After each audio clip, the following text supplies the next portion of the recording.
가족이 함께 읽는 신앙낱말 사전 7번째 시간입니다. 오늘 함께 배울 신앙낱말은 부활입니다.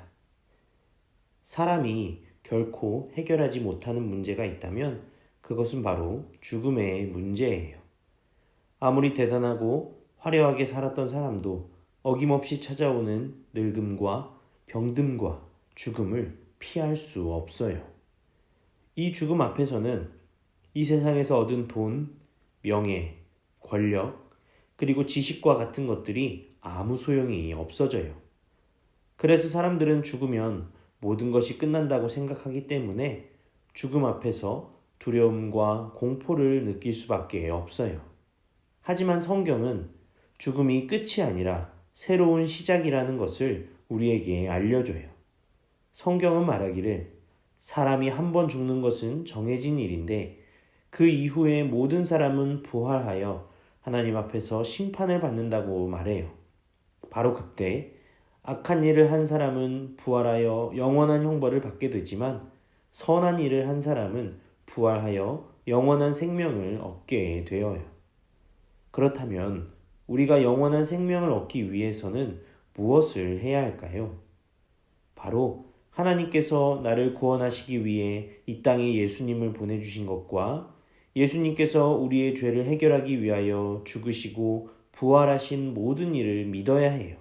바로 복음을 믿음으로 받아들이는 거예요.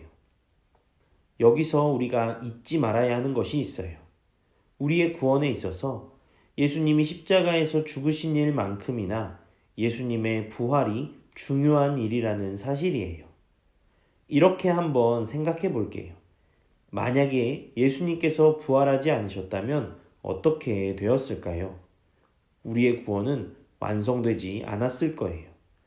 예수님의 십자가 죽으심은 그 자체로 감동적인 일일 수 있지만 그것만으로는 우리 죄의 문제가 해결되지 않아요.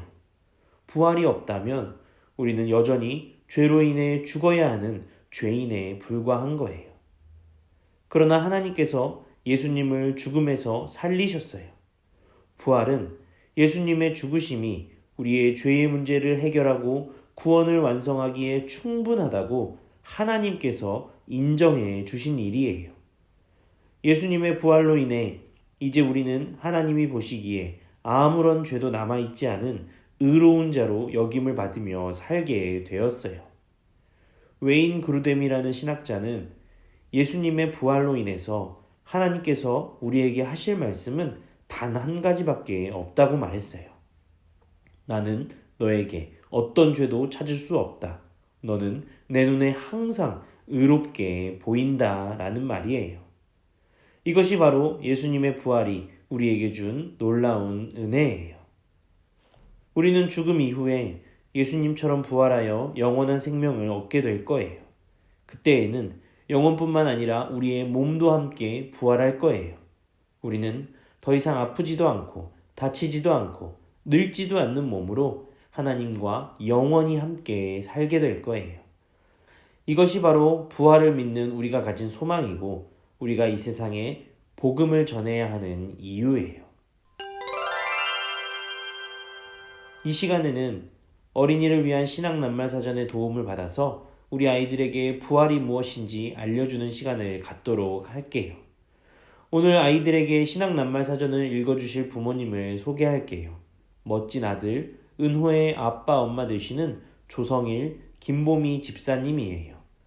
우리 두 분 집사님께서 부활에 대해 읽어주시는 내용을 잘 들으시고 또 화면을 보면서 따라 읽어보시기 바랍니다. 엄마, 아빠, 부활이 뭐예요? 부활은 아주 작은 씨앗이 땅에 떨어져 캄캄한 흙 속에서 죽은 줄 알았는데 얼마 지나지 않아 작고 예쁜 초록 색상으로 돋아나는 거예요. 부활은 엄마 아빠랑 차를 타고 멀리 다녀오는 길에 차 안에서 잠이 들었는데 아침 햇살이 밝게 들어오는 내 방 침대에서 깨어 일어나는 거예요. 부활은 얼음땡놀이에서 술래에게 잡히지 않으려고 얼음 하고 움직이지 못할 때 다른 친구가 와서 땡 해줘서 다시 움직일 수 있게 된 거예요. 죄와 벌로 얼음처럼 얼어있던 우리를 예수님이 풀어주신 거예요. 부활은 축구나 야구 경기에서 우리 팀이 큰 점수 차이로 지고 있고 선수들은 지쳐 있어 이길 가망이 조금도 없을 때 마지막 순간에 감독의 기막힌 작전으로 역전승을 하는 거예요. 부활은 엄마 아빠에게 큰 잘못을 해서 벌받을 생각에 무섭고 부끄러워 고개를 숙이고 있었는데 엄마 아빠가 괜찮다며 용서해 주시는 거예요. 그래서 다시 고개를 들고 당당히 걸을 수 있어요. 부활은 다시 죽지 않는 거예요. 꽃이나 나무를 꺾으면 꺾인 가지는 금세 죽어버리지만 흙 속에 심긴 뿌리가 살아있으면 꺾인 나무에서 다시 새순이 돋아나요. 생명의 예수님에게 붙어 있으면 다시 살 수 있어요. 부활은 애벌레가 나비가 되면 다시 애벌레의 옷을 입지 않고 아름다운 나비로 훨훨 날아다니는 것처럼 예수님을 믿는 사람이 죄의 허물을 벗고 착하고 올바른 옷을 입고 새로운 삶을 시작하는 거예요.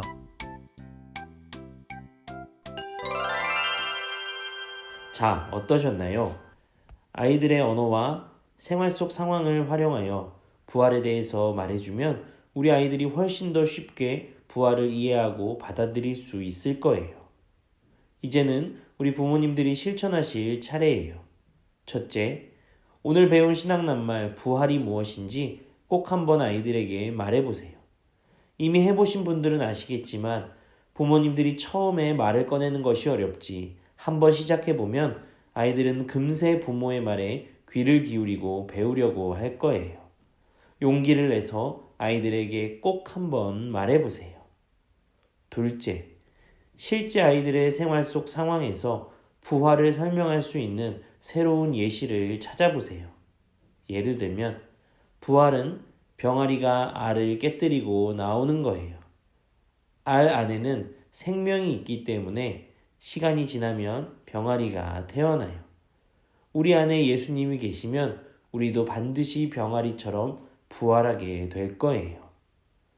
이런 식으로 우리 아이들이 생활 속에서 부활의 뜻을 이해할 수 있다면 참 좋을 것 같아요.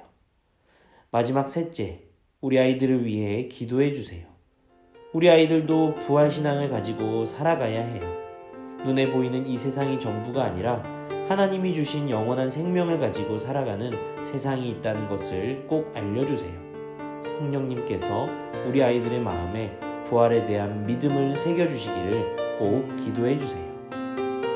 이것으로 온 가족이 함께 읽는 신앙낱말 사전 7번째 단어 부활편을 마치겠습니다. 다음 영상에서 뵙겠습니다.